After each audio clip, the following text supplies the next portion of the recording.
meeting to order. I want to welcome you to your POA Board's semi-monthly meeting. Your board continues to operate under its COVID-19 protocols and will do so for the foreseeable future so as to protect meeting participants. You'll note that the board participants are distanced from each other and that attendance is limited. Today, one board member is attending remotely. Even in this era of restricted attendance at meetings, transparency is extremely important to the board, as is community feedback. To facilitate these objectives, our board meeting today is being live streamed, and there is an opportunity for you to comment and ask questions as we go along. We are also recording the meeting, and it will be posted on the POA website. I'm sure all of you have heard by now that we had a fire in our Public Works area that basically destroyed the Public Works office building. Winston is going to update you on that when we get to him in the agenda. I also want to announce a new POA board schedule. By a 5-to-1 vote with one abstention this morning, the board has decided to change its meeting schedule. I should have rephrased that, Bruce, if you're going to crow about it. Starting in March, the board will meet once each month on the third Wednesday at 1:30 p.m.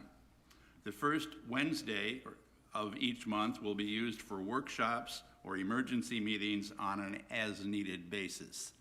This change will start in March.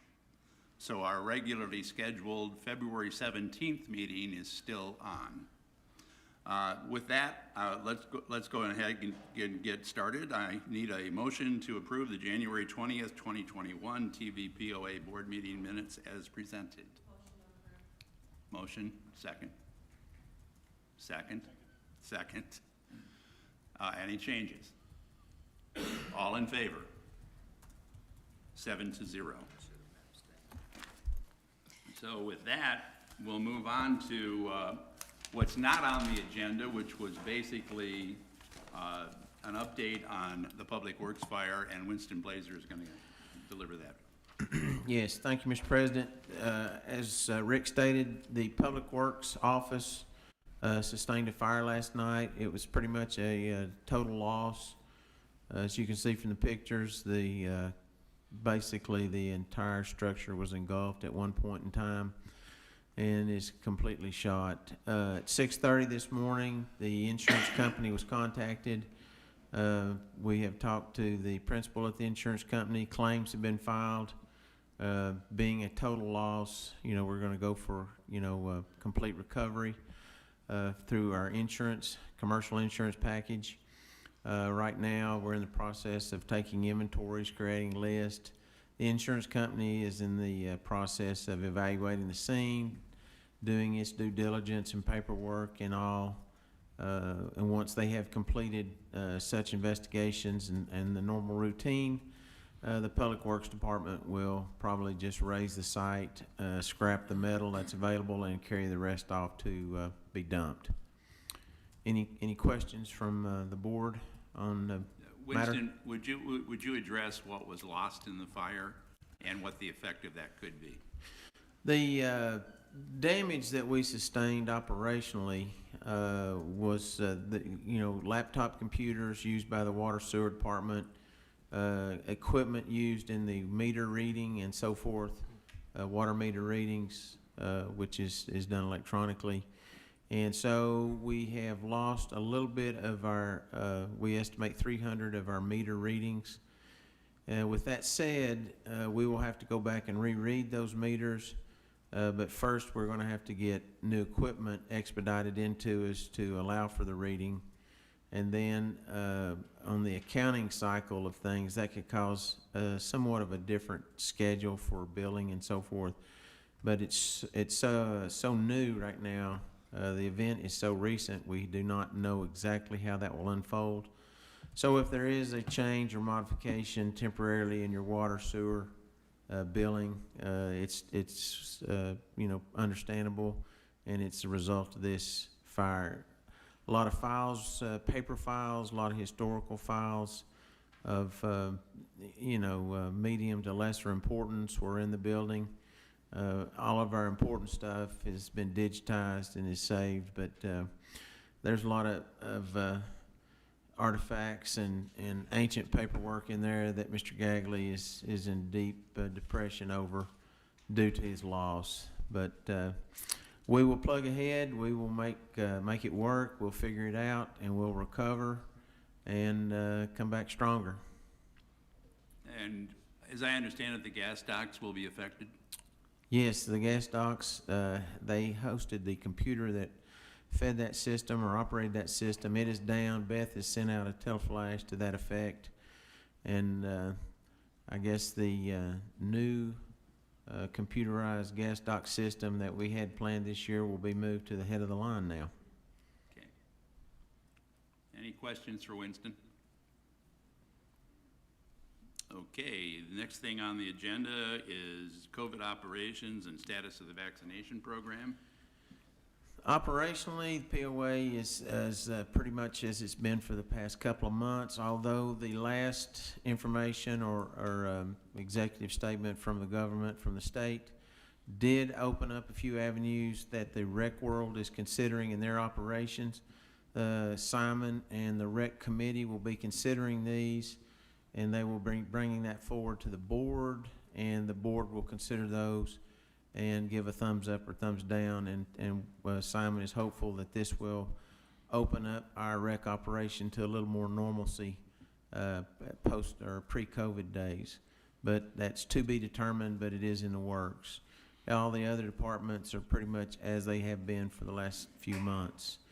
On the vaccination front, myself and Dr. Clyde Martin, who I've mentioned previously in meetings, we're staying in touch with the county, trying to facilitate in any way we can the expeditiously getting vaccination out to our property owners. As you're aware, they have had for those 75 and older, and then they've dropped it to 70 and older. They are taking those appointments and getting vaccinations. Teresa Harrell, the Loudoun and Monroe County health director, is telling me that they're getting more vaccinations in, and so the supply is becoming a little bit more abundant. Their system is now they're at the municipal park giving drive-up vaccinations, and I did verify that if you go on the system and apply to have your vaccination done, they will contact you via email that you did get in the system and you are correctly registered. And then if they have a slot for you for your appointment, they will call you and set that appointment up. So it's moving, it's slow, it's not as fast as we would like. We would all like to have one big massive roundup and run everybody through the vaccination lines in 3 or 4 days. But as Dr. Martin calls those pods, I'm not sure what that is an acronym for, but that's not happened yet. But maybe it's something we can keep our fingers crossed and have for a more faster vaccination process. Any questions? Any questions from outside? Oh. Okay, we'll move on. The next item is the 2021 board objectives. You can move to the next slide. And that's the only one I have. Oh, that's not good. Do you want the meeting schedule? No, I want the board objectives. That's not it. Hold on.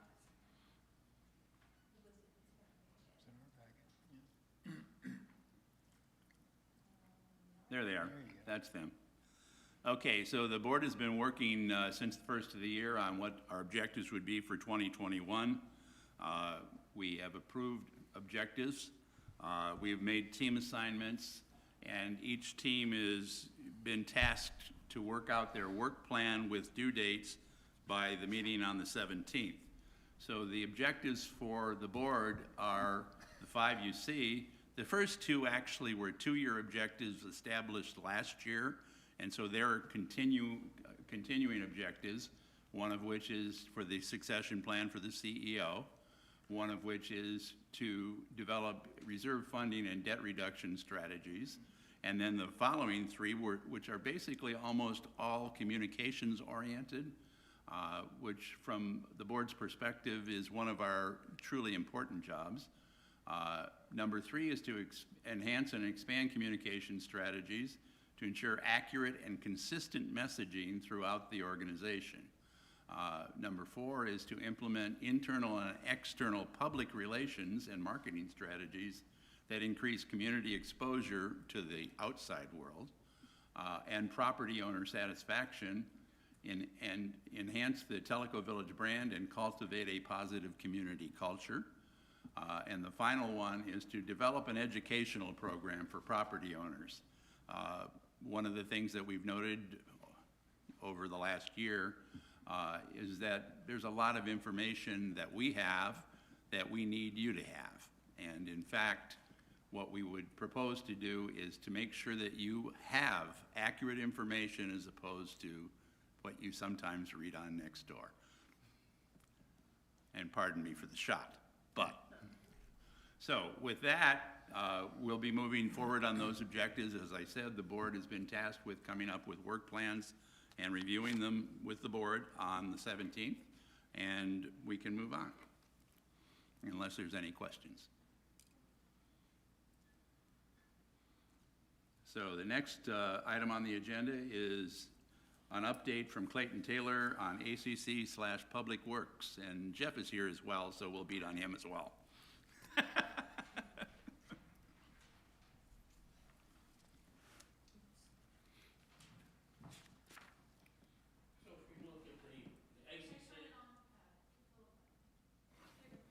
If you look at this report here, ACC or Tellico Village had a great year for building.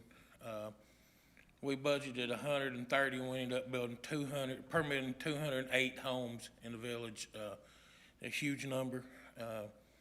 Very, very pleased with the number that we had. It's exciting to see that we're building this number of homes, and still with a lot of miscellaneous projects going on. We had 378 miscellaneous projects going on, so a lot of building going on. You know, continue to keep about the same average heated square footage and total square footage. We brought on 2 more code enforcement guys that you all allowed us to hire. Has made a big impact on getting us to the point to where job sites and things are looking the way they should, keeping on top of things, making sure miscellaneous projects out there are getting permitted, and getting documentation in place for when things are being done, to where we can keep accurate files. We did hire, at the beginning of the year, we brought on Katie to be our new office person. She is doing a great job catching on to doing letters and follow-ups for these code enforcement guys that are out there.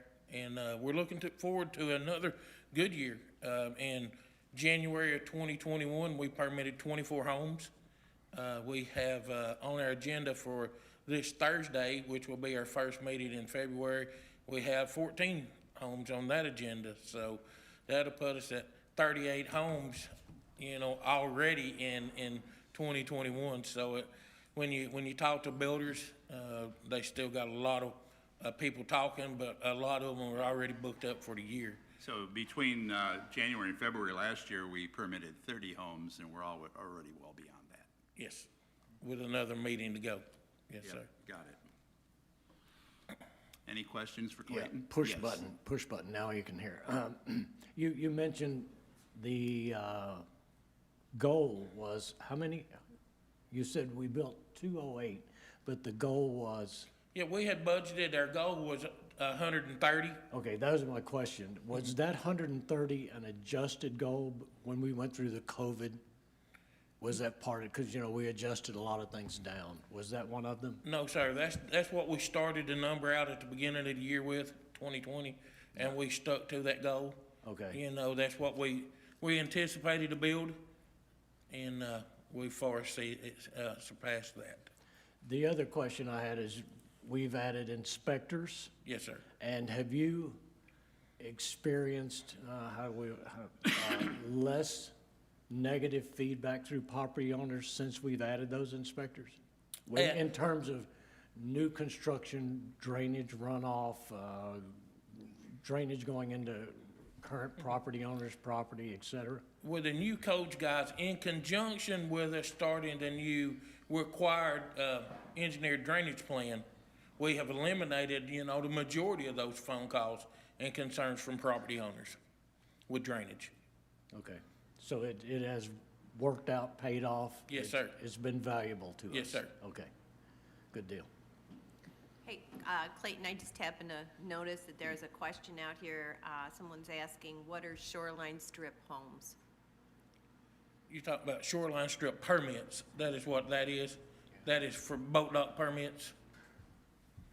Not homes. Yeah, it's boat docks. Okay, Yeah. that's what the question was. I just want to make sure. Okay, so.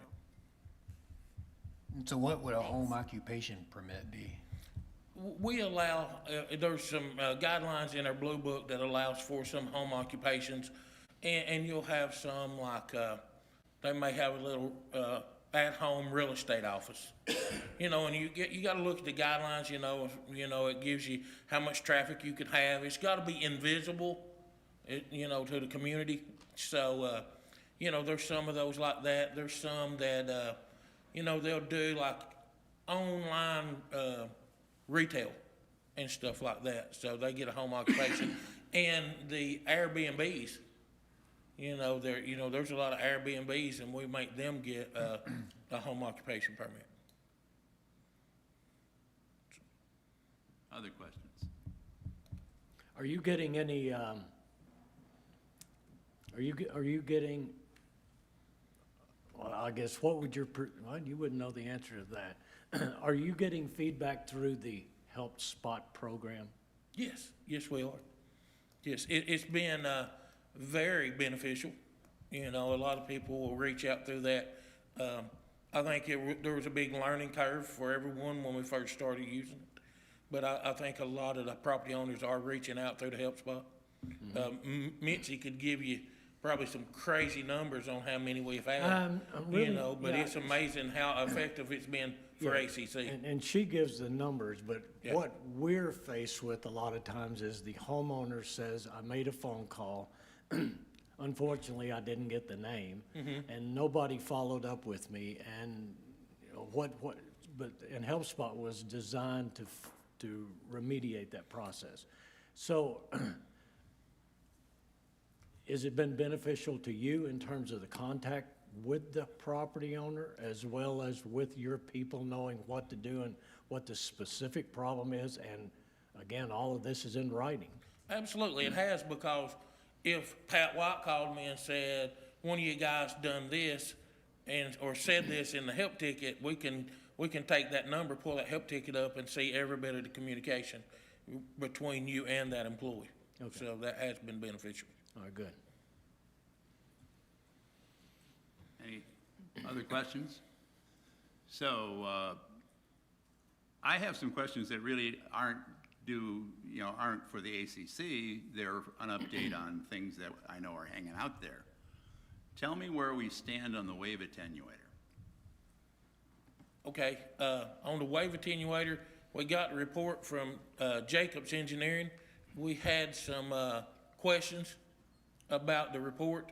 We have asked Adam to give us some clarifications on some questions that we had and PSAC had after we reviewed it. Adams is Jacobs Engineering? Yes, Adam Byard. We asked him to clarify and answer some of those questions. We had a Zoom meeting with him Monday, and he told us that he would have those questions answered. The plan is to have it to us by Friday.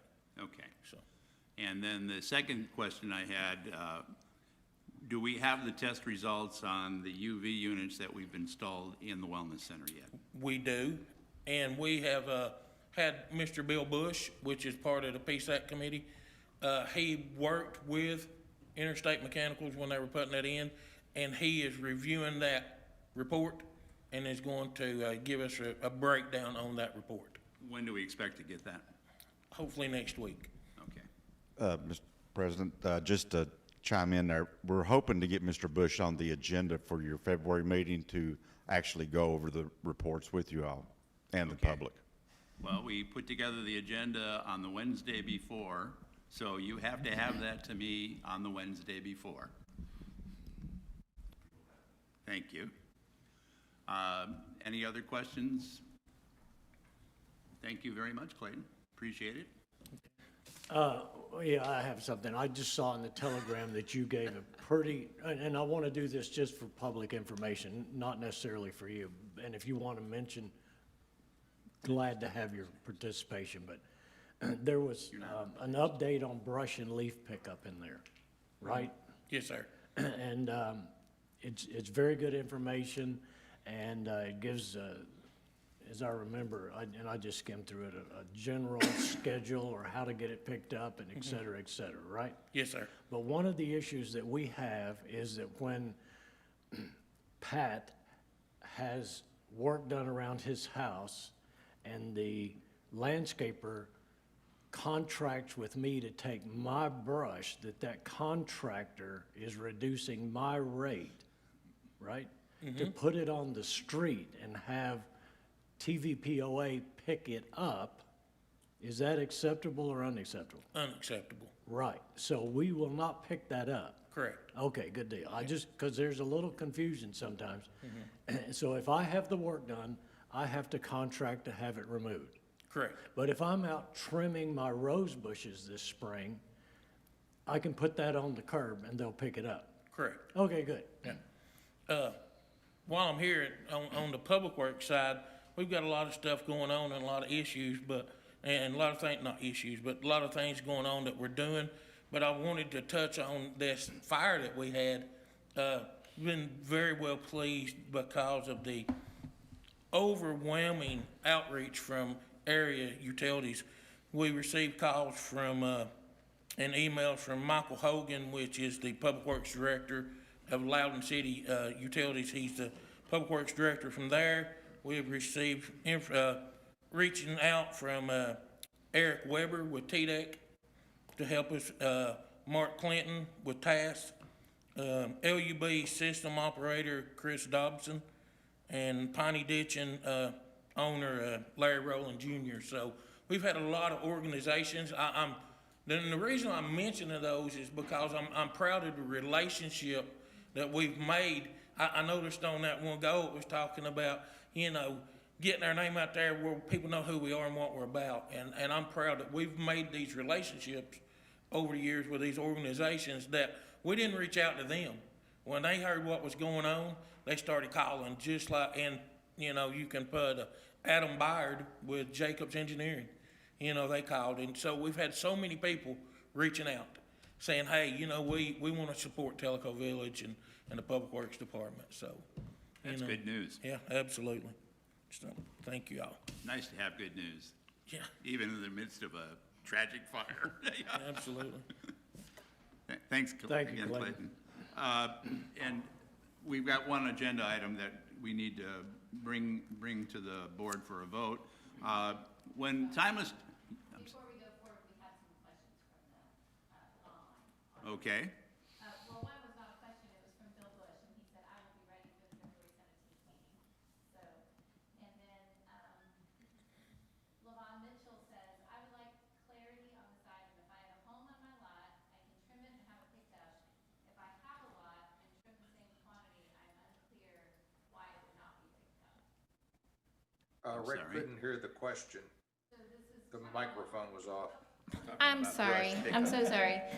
These are comments and questions from people who are watching the meeting online. The first one was from Bill Bush, who says he will be ready for the February 17th meeting, what Jeff Gagley was talking about a few minutes ago.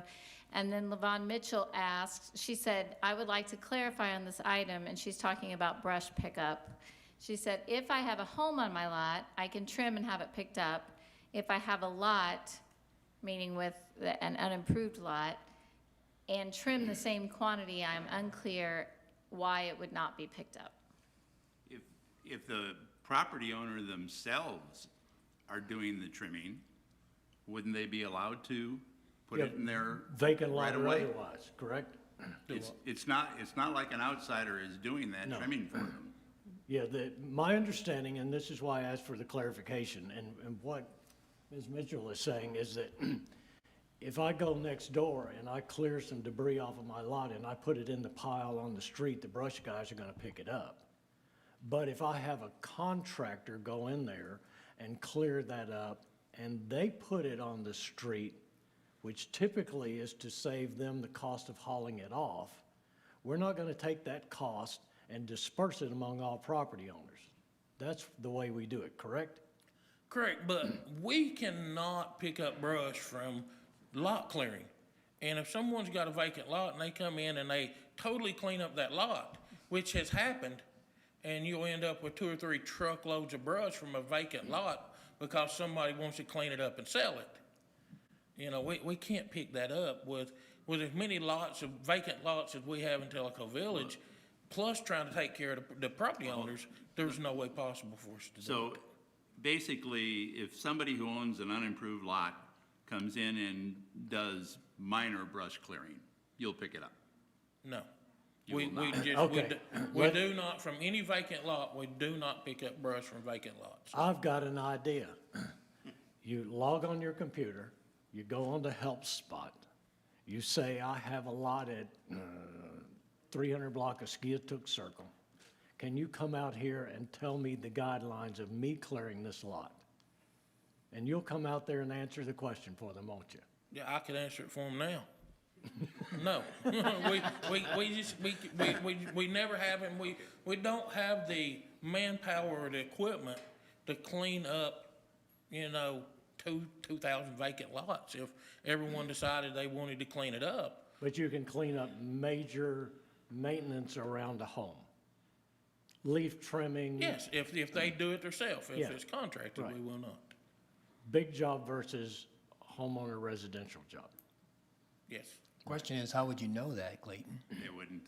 Well, I mean, if there's a house on that lot, now there's been several that people's hired contractors and we've seen the contractors pile it up and we've went back and made them clean it up, told them we won't clean it up. And that's been the benefit of having these extra codes guys. But when we see a vacant lot that's been cleaned up, we just don't pick it up. We notify the owner that we do not clean up brush from a vacant lot. Well, okay, I'm gonna use a different example. There's one vacant lot in my neighborhood, and the owner of that lot was out the other day and they were clearing brush from the ditch line. And basically it was very little brush, and they put it in a pile by the side of the road. You gonna pick that up? If we can tell that someone cleaned that lot up, It wasn't the whole lot. It Yeah. was just the front of it so they could get on. yeah, and that's where we gotta use common sense and realize, where could it have come from? Is it one bite from our bucket or something, of our bucket? Did the neighbor put it there? Is there a possibility the neighbor put it there? Versus cleaning up an entire lot for someone. I understand that. And we have some more questions. So she said the same person said, I would like to request that this guideline be reconsidered due to everyone paying the same POA fees. And one thing I'd like to reiterate is in her original question, she said, if I trim the same quantity. So, but you're saying even if the property owner does it on a vacant lot, then that's still a no-go, right? That's our policy at That's this still a time, no-go, yes. okay. So she's just asking, she's requesting that you reconsider that guideline. We can look And into then Bill Bush commented, what about property owners who put their trimmings on an adjacent empty lot? And if you read our rule, they're not supposed to, and we are at the point that we've started addressing that with people. So when we come down, we see that there's a pile of brush in front of a vacant lot. We try to notify the neighbors, say, you need to start putting this in front of your home. So, Thank you. Fair enough. There were any other questions? Nope. Okay. Thanks again, Clayton. So when Timeless Teleco was established, in the charter, the board reserved to itself the ability to approve any designs, wording, or location of plaques that were part of the naming rights program. So we have 3 of those that are coming forward to the board today, and Mitzi, I'm going to ask you to review those. Thank you, Mr. President. As Rick said, I come to you on behalf of Timeless Teleco today with 3 requests. The first one, Shannon, if you'll skip to the next slide, is the Jim Lilly Trail. And what you'll see on the slides is the wording that's going to be on the plaque, as well as the location and the placement of the plaque. So the first one will be placed between the 2 bench locations, but on the other side of the walking trail at the Wellness Center. The length of the naming rights for this particular Jim Lilly Trail will be 25 years. This will actually be placed on a marble stone that looks similar to, if you're on the porch there, the front of the Wellness Center, you'll see like the mountains, how they've etched it in there. This will be a similar marble stone. It will also be placed towards the walking trail. So if you're using the walking path, you'll be able to read the plaque. This, in order to purchase these naming rights, was a $7,500 purchase.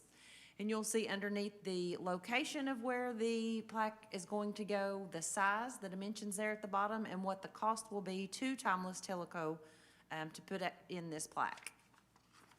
Now, do you want to go through all of them? Yeah, we're Okay. going to do them all at once. Okay. The next request would be this plaque, that is the Kahiti Chain Gang. It will be placed on the bench across from where the Jim Lilly Walking Trail plaque will go. The length of the naming rights for this request is 15 years. Oh, yes, sorry. A lot of new people. What's the Kahiti Chain Gang? The Kahiti Chain Gang is a group of folks who go out and have built trails, and it was started by a gentleman who was from Kahiti. And even though it's called the Kahiti Chain Gang, we have villagers from even the Loudon area as well. And they are well known throughout Tellico Village for building these primitive walking trails. Good, thank you. Yeah. Gary Moliner is actually the gentleman from Kahiti. This was a $5,000 purchase to price the naming rights on the bench. That's the standard price for the benches. Again, I don't know if you heard me, but this is a 15-year naming rights as far as the length. And it will be a 7x5, and then of course you see the cost there. And then the last naming rights bench that they have a request for is put in by the RAC, which is the Rec Advisory Committee. And this plaque will be placed on the bench to the left when you are entering the entrance of the Wellness Center. It is also, as I mentioned, a 15-year naming rights request, and it was a $5,000 purchase price. So the Timeless Teleco Foundation, the trustees, would like to ask the board today if they would approve this request to go ahead and move forward with these 3 plaques. Okay, I need a motion to approve the design, wording, and location of 3 plaques sold by Timeless Teleco as part of its naming rights program. Got a motion? Second. Any discussion? All in favor? 7-0 with no abstentions. You didn't get it. Okay. So, normally we wouldn't ask the CFO to speak at the first meeting of the month, but we now have a new CFO as of yesterday, or the day before yesterday, and Winston, I would like you to make that announcement. Thank you, Mr. President. Yes, as you all have heard, Parker Owens has retired, and now Kevin Ellsworth, who's been with us for almost 2 years now, seems like 20, right, Kevin? Is the new CFO, comes to us with great credentials, has a lot of new ideas, is IT oriented, and has already started implementation of a, what is that system? Concur payable system. So got a lot of promising things coming down the pike. And Kevin, congratulations. Look- And Kevin, if you thought the last year was hard, wait till this year. Starting off with a public works fire was not, Yeah, I got it. well, first of all, I want to thank the board for, the opportunity to serve both the board and the community as the CFO. For 2021, this really mirrors most of my goals to Winston Blazer, and I really want to build off the foundation that Parker Owen leaves behind. He accomplished quite a bit in his 9 years, and I hope to build on that and make it better. So the top priorities for the finance organization is obviously to continue strong financial control environment. We're moving along on the new hire for the purchasing manager. Winston mentioned some of the additional controls with Concur around accounts payable. As they always say, cash is king, and obviously working on improving our cash conversion cycle with days sales outstanding and days payable outstanding. Looking to hire my backfill in the finance organization and continue to build some bench strength in the finance organization. Two last priorities, which are very important, is begin evaluation of the financial systems and processes throughout the village. Really try to leverage the knowledge base from the FAC and Marty on the IT technology participation. And then budgeting, reporting, and operating metrics. I think there's a lot of improvements that we could do around the analytics every month to you all. And then finally, the reserve study. I know that was a big priority at the end of last year, and I want to see that continue. And it's also a board objective. Correct, so it will get done. And I've already, reached out with Bruce and Steve. I know you're on that as well. So I look forward to working with you closely on that. And then next slide, please, Shannon. Thanks. And in general, the financial focus, 2021, obviously, just like 2020, there's a lot of unknowns. For rec, obviously membership with ongoing COVID impact. Just a few minutes ago, Simon's staff shared with me some of the membership numbers for January, and I was pleasantly surprised that they're coming in better than we had budgeted in January. So That's good news. it's very good news. And golf, not to take away my thunder in a few weeks, but Chris Sykes and his group did the rounds report for January, and golf continues the success so far that they've had in 2020. I think a lot of the different packages basically came in at or a little bit better than budget. So golf is off to a great start. Obviously on the food service, continued support of AWE and all of our restaurants in the community definitely helped. We saw that in 2020. And then Public Works, support Jeff and Clayton and the folks in Public Works to, the continued village growth and maintenance. So, overall, my general approach is begin the year cautiously as we did in 2020, see how things shape up, and always prepared to adjust plans for the unexpected. And, this morning at 6 a.m. was a great example of that. So, as Seneca once said, luck is what happens when preparation meets opportunity. So I just want to make sure we are all prepared. Can you do that in Latin? No, Are you going to give us a quote every I month? can do, I'll stop with the quotes. Okay. Yeah, because we'll just make fun of you. No, I'm sure. What I did want to bring forward to the board, Mr. Gagley started a new year, and as he typically will do, he gets out of the gates quick on capital request. And a few of these, there's a couple contracts, service contracts that per the purchasing guidelines need to go to the board for approval.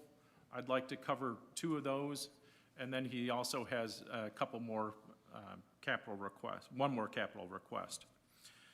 So the first contract is for right-of-way mowing. And I just want to say one word of thank you. I know Mr. Hockey and PSAC spent a lot of time working through the contract for this right-of-way mowing. And, they were a great help in kind of bringing this to fruition. This contract has been reviewed, obviously, by PSAC, and it's been reviewed and approved by FAC yesterday. So all the appropriate advisory committees are in approval. It's a 3-year contract for fixed rate right-of-way mowing and additional trim work as approved by Public Works. So the contract has been reviewed by legal. Millsap Mowing is the incumbent that's had this contract. His prices went up slightly, but you know, they're doing right-of-way mowing for almost 200 road miles of roadway through the village. Clayton is the primary contact for the contract. The budgeted amount is $122,880, and the 8 months that the row mowing, right-of-way mowing takes place, it's $12,320 a month. So the base contract commits us to $98,560 a year, and then the delta is really made up with any incremental trim work that Jeff and Clayton would approve. The source of funds would be coming through in maintenance, so operating cash. And like I said, the provider would be Millsap Mowing. So the request is for the Board of Directors to approve a multi-year service contract with Millsap Mowing Services. Okay, I need a motion to approve a 3-year fixed-rate contract for right-of-way mowing and trimming at a rate of $12,320 per month, paid from operating cash. Motion, second. Discussion. Yes? I just wanted the board to know that 122, as you mentioned, is not a case of bad budgeting. It's a case there of, we have our standard per mile mowing that we have to do, and then we come in with mowing that we have to do for TVA right-of-way, LUB right-of-way. Every other year, we do the mowing for LUB, and then they do it, and then we do it. So a good portion of that delta there is when we have to do mowing on right-of-ways primarily for aesthetics for the villages, because weeds grow, and if they don't cut them, then we need to. So that's what we've been doing. So a lot of that is in that delta. Weeds grow and visibility around a corner gets less. And also, let me bring up something. I was listening in on the Public Services Advisory Committee meeting the other day, and I almost fell into the hole that they dug and put the straw on the top. Because they mentioned 200 and slightly in excess of 200 miles of mowing, and I almost jumped in there because all we have is slightly over 100 roadway miles. Yeah, but it's 2 ways. It's both 2 sides of ways. the Yeah. street. You gotta mow both sides of the street. So if you're looking at this and you see it in the Telegram or something that's for 200 miles, and you swear we only have 100. Don't fall in the trap with the straw on the top. It's lane miles. Lane miles, yeah. We do have a question from someone watching online who says, does the scope of the work remain the same, or does the new contract add additional mowing? Clayton Taylor.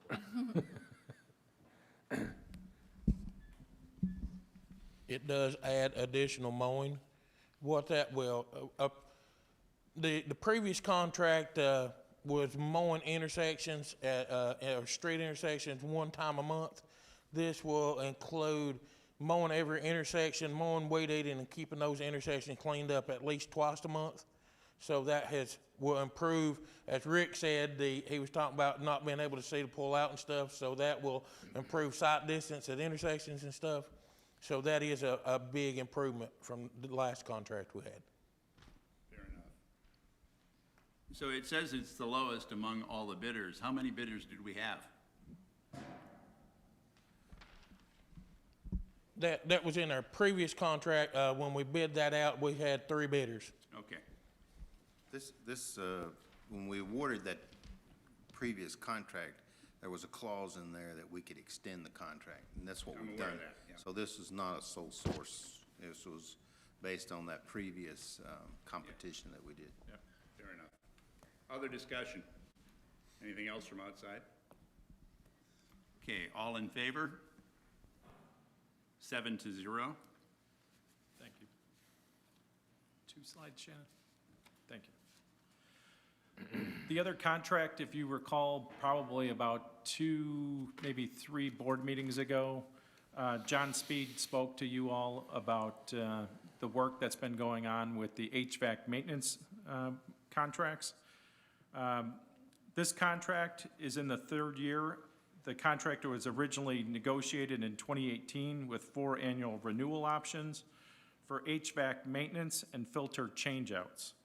The maintenance portion is $55,788, and the filter replacement is $19,092.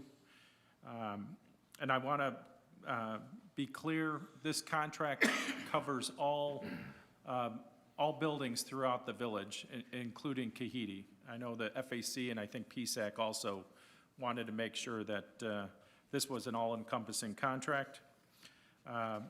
Once again, PSAC was instrumental in contract negotiations with Interstate Mechanical Services. They went through a detailed asset schedule to develop with both parties, so now they're working on the same number of units. The contract was made coterminous with the calendar year end for 2020 and going forward. The contract was reviewed and approved by Mr. Stevens. Chad Johnson is the primary contact. The budgeted amount was $71,552. The amount requested is slightly higher, 4.6% higher at $74,880. And the difference, because in the budgeting, Tokwa Clubhouse and Kahidi were added that were not in 2020. So part of the kind of truing up of the HVAC units led to a slightly higher increase. And Mr. Speed and the Interstate Mechanical Services were very accommodating to work with us in this year of transition in the number of units. So he gave us a little bit of price concession in year one. Source of funds would be operating cash in maintenance. Both of these have been approved by the Finance Advisory Committee and the PSAC. Interstate Mechanical Service is the provider, and the request is from the board is to approve a single-year service contract with Interstate Mechanical Services for 2021. I need a motion to approve a one-year renewal of the existing HVAC maintenance and filter changeout contract for 2021 for $74,880 per year paid from operating cash. Second? Okay. Discussion? Okay. I would like to commend the PSAC for working with Chad, and what they did is they went through and identified every air conditioning unit we have in the village. So everything's covered now. That's a good thing. Okay, if there's no other discussion, call for a vote. All in favor? Did you have a question on that from outside? It's not really a question, it's a statement. Go ahead. Well, let's hear the statement before we have the vote. It's from Richard Webb, who says, I think we need more visibility to subsidies as a metric. What subsidies?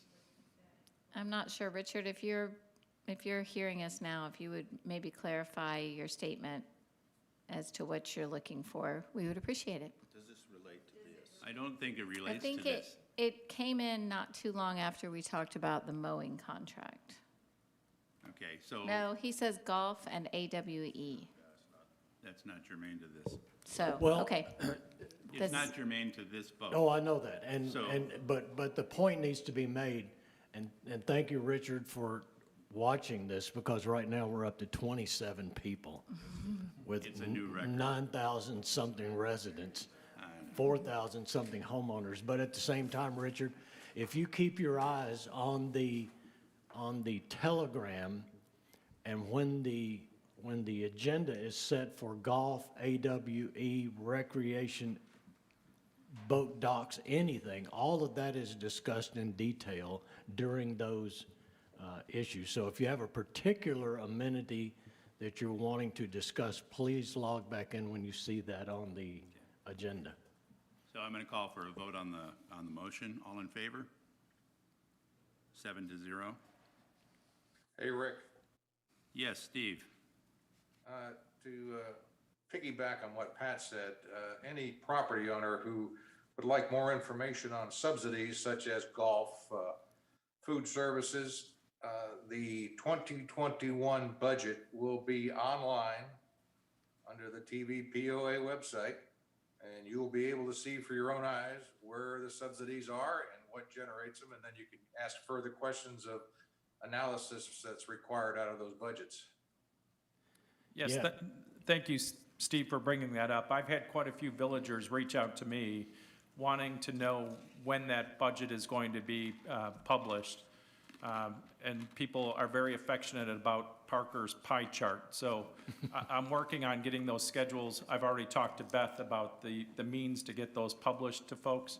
So that's in the works.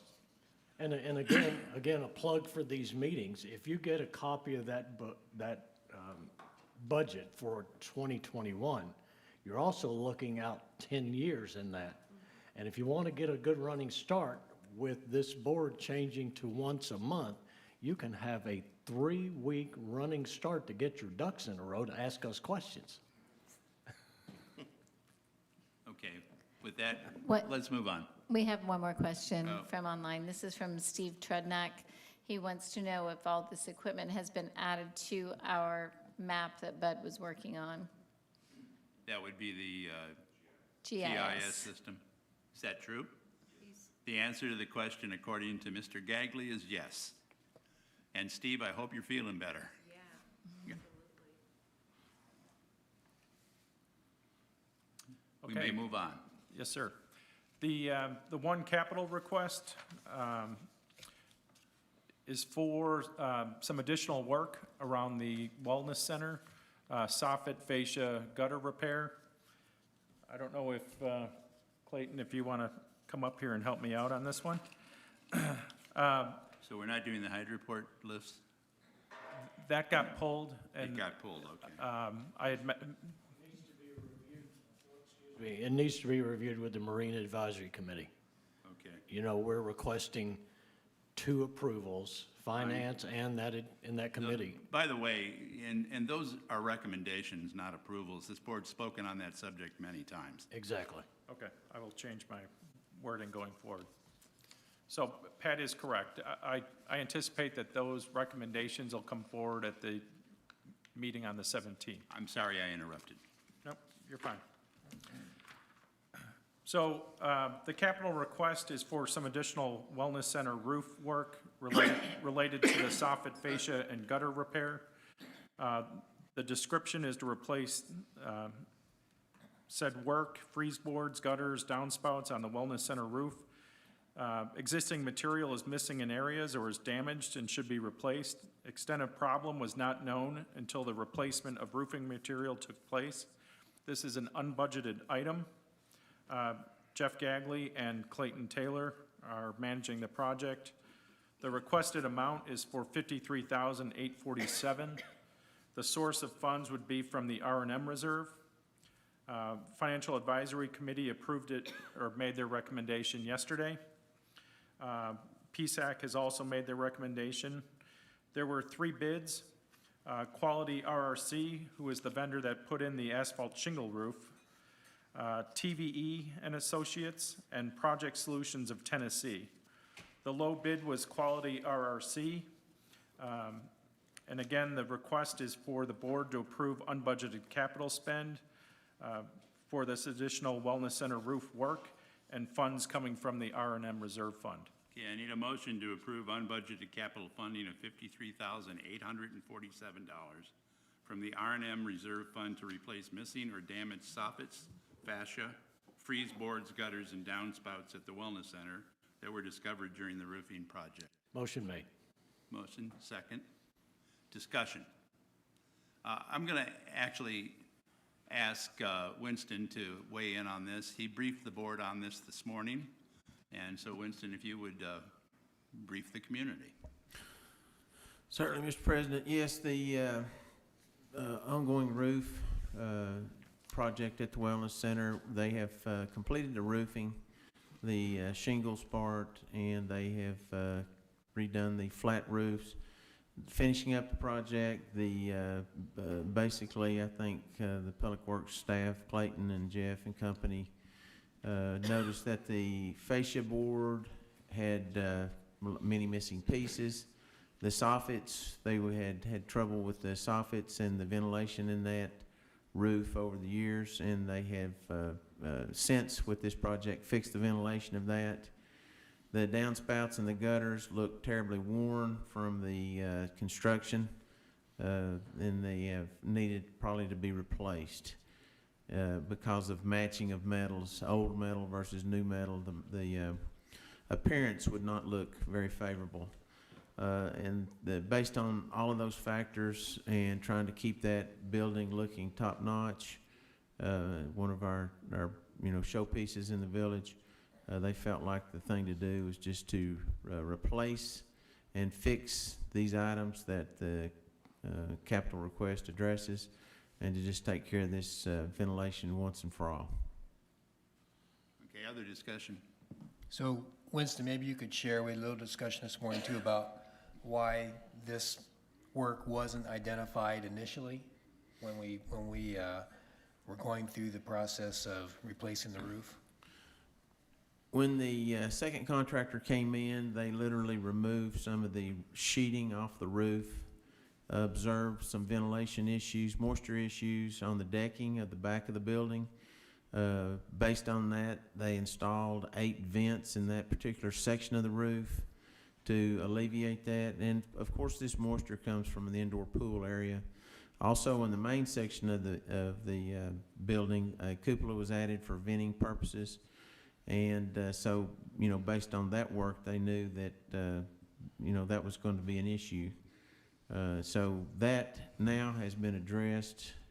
We feel like that by pulling up that, instead of just, laying down the sub layers and then putting the shingles on top of that, by pulling up that roof, I think they've saved us a great deal of future problems. And then when they replace the soffit, the game plan is, according to Clayton, is instead of using what you see in homes and stuff, a solid piece, like 5 or 6 solid pieces and then a vented piece, they're going to go back with all vented soffit around that particular area.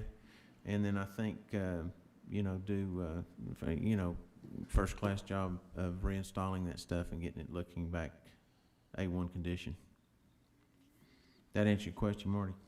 Yes, thanks. Thanks, Winston. Other discussion? Okay, all in favor? 7-0.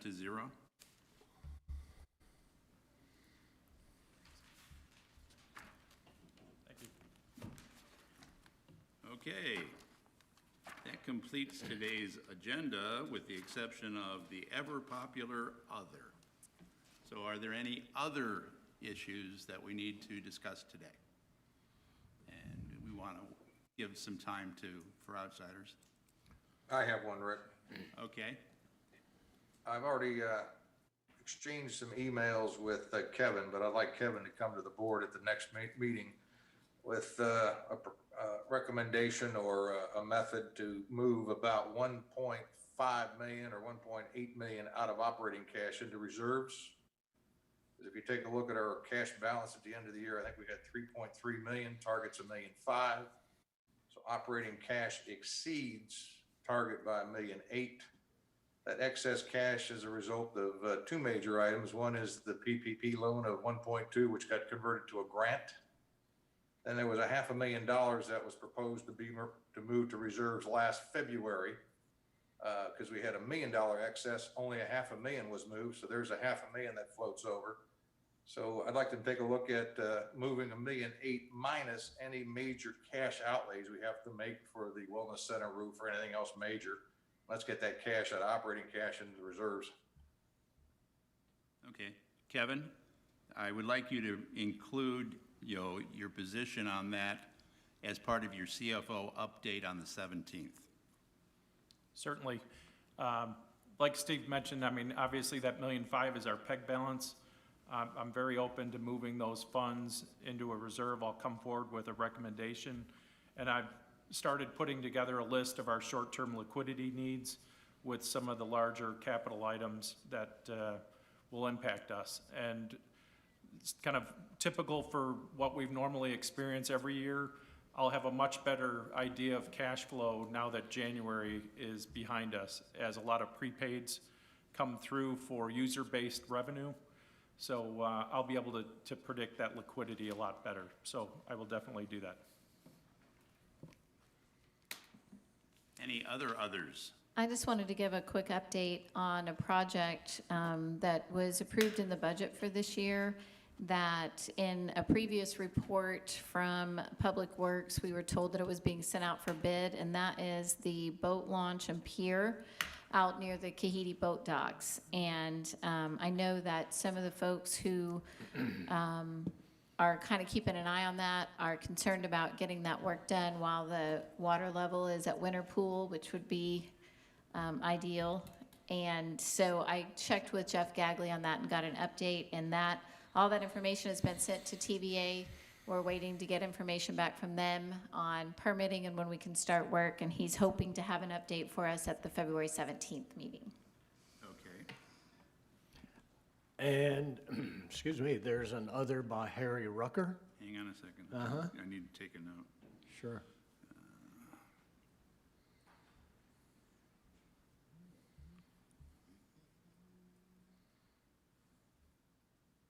I'll get Jeff to start walking up to the microphone because he's got the answer to this one. Yeah, Okay. that's you, Jeff. So, Yeah, in other words, Harry Rucker says for other action, and we discussed this morning, so I know Jeff's got the answer. What is the status of the HVAC UV filter installation for the POA buildings other than the Wellness Center? Once we go through the report at the next board meeting, we will ask the board to push forward if they agree that this is a benefit to all the facilities. We're ready to go. We just want the board to nod in agreement that they think it's a good deal, which we do. Yeah. we'll not in agreement when you give us the results of the test. Yeah, and that was the point. I'm not asking you to nod right now. There you go. My understanding is that those results are still being analyzed by those professionals as well as our PSAC people. That is correct. Because once this is installed and it's ours, we need to know how to analyze these results monthly rather than hiring somebody to look at the numbers for us. That is our plan. So there is slightly a delay now because there's an educational element in this. And my understanding is this week or next week, you will have that done. And PSAC will then be charged with this along with whatever building these are installed at. And your statement is that once this is done, you've certified those results, verified that we get what we paid for. You will then come back to us and say, we want another, or do not, we do not want another. Correct. Okay, good. We have funds in the budget this year for additional buildings. Absolutely. Yeah, actually, there was like, I think $80,000 or something. 90,000. 90? Yeah, and it was for every building in the POA. Yeah. Correct. And Bill Bush makes a comment after But by the that. way, we have one less building right now. Bill Bush on the PSAC committee made a comment after that saying that he would review that at the 217 board meeting, which he's reviewing a couple of other items there as well. And thank you, Bill, for volunteering to do that. Okay. Anything else? Norris Shake says, thanks, Steve, for the request of moving funds, meaning to the reserve fund, and he is hoping for support. Thank you, Norris. And if there's anybody It's else, always good to know you're out there. if there's anybody else out there in the 27, it got up to 32 at one time, Rick. Before Mr. Blau hits the gavel, it'd be a good time to ask because we're getting ready to go. Yeah, this is the now speak now or forever hold your peace section of the meeting. Okay, so nothing else? We're done.